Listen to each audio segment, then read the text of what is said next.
grounded theory, teori konspirasi, teori konflik, teori pertukaran, dan teori sosial.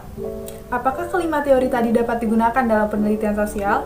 Dan apakah dari seluruh teori yang ada dapat kita gunakan dalam penelitian sosial?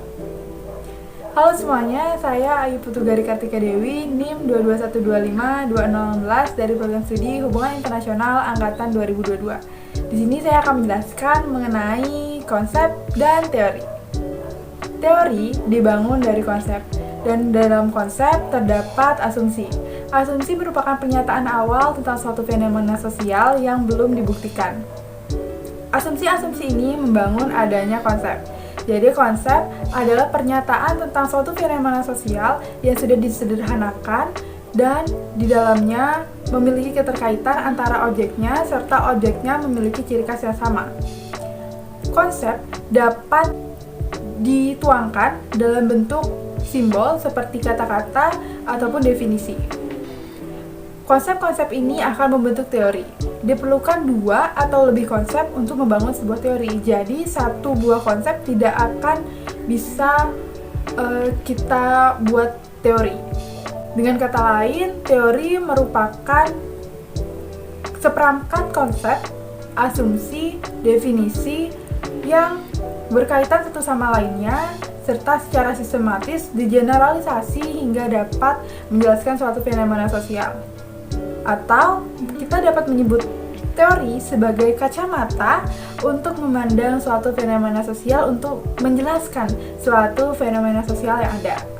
Teori dapat dibedakan menurut levelnya, menurut jangkauannya, dan juga menurut arah dalam berteori.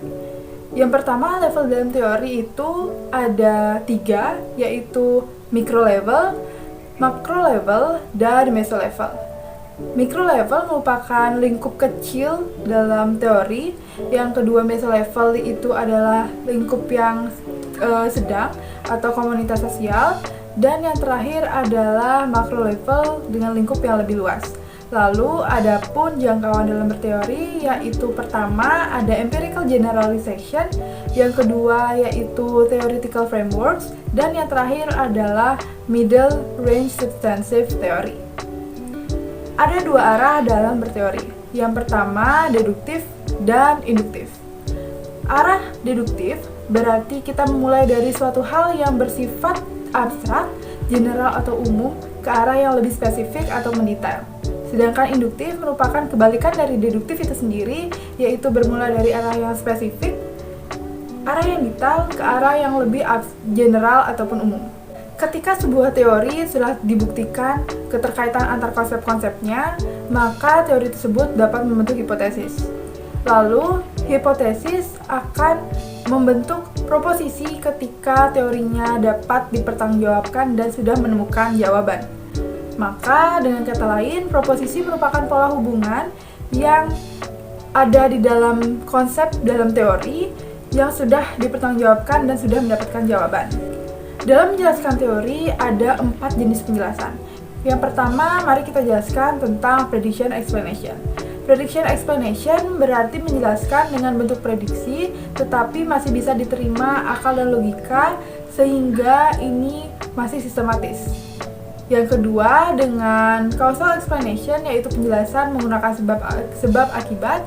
Lalu yang ketiga, yaitu dengan structural explanation, yaitu penjelasan dengan berstruktur antara kaitan konsep-konsep dan teorinya.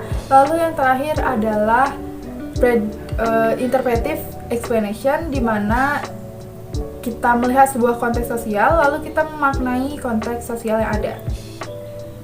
Jadi dapat kita katakan bahwasannya kapan teori bisa digunakan dalam penelitian sosial adalah pertama, ketika teori tersebut sistematis dan terstruktur.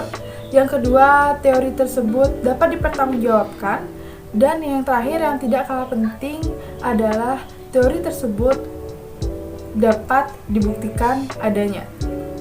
Jadi, dalam penelitian sosial kita harus memilih konsep yang baik dan asumsi yang baik untuk melakukan penelitian.